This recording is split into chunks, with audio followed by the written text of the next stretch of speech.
사과 평어. 2дугаар нам, 4дугаар хичээл эмнэлэг. 선생님 안녕하세요. 저는 цэцэг이에요. багш маань уу намайг цэцэг гэдгээ. Нэ цэцэг ши мөсөн нийл 있어 юу? Тийм ээ, цэцэг юу болохгүй байна. 네, 제가 몸이 좀 아파서 오늘 학교에 갈 수 없어요. 팀에 미니 비 жоохон өвдөд өнөөдөр сургуультай яваагүй. 그래요. 어디가 어떻게 아파요? тийм үү? Хаан ч юу өвдөж байна? 어제 저녁부터 배터리 났어요. 폐와 머리가 너무 아프고 계속 담도 나요. Өчигдөр орооноос гүйлгээд гидс болон толгой үнэхээр өвдөж хөлж гисэн гарсан. Яг л могос지만 휴가가 없어요. 임 뭐가 нэмэр болсонгүй.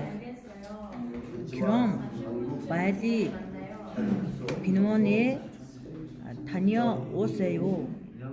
그리고 오늘은 쉬세요. тэгвэл хурдан эмнэлэг яваарэ. Тэгээд өнөөдөр сайн амраарэ. 예, 감사합니다, 선생님. 팀 баярлалаа багш. 어서 오세요. 어떻게 오셨어요? тавтай морил танд яаж туслах вэ? 배터리 났어요. 배가 아프고 열도 나요. гүйлгсэн гэдэс өвдөж бас халуурсан. 언제부터 그래서요?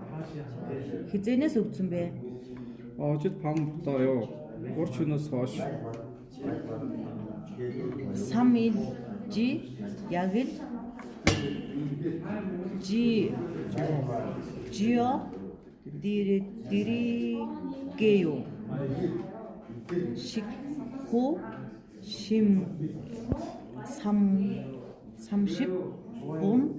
30분마다 한 번씩 드세요. 3 өдрийн эмчилгээ бичиж өгье. Хоол идсний дараа 30 минут тутам нэг өөн. 네, 감사합니다. 팀에 баярлалаа. 자, 일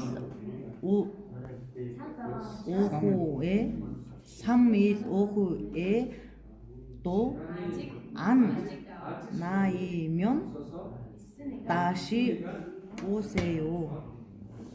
3 өдрийн дараа сайжрахгүй бол дахин ирээрэй.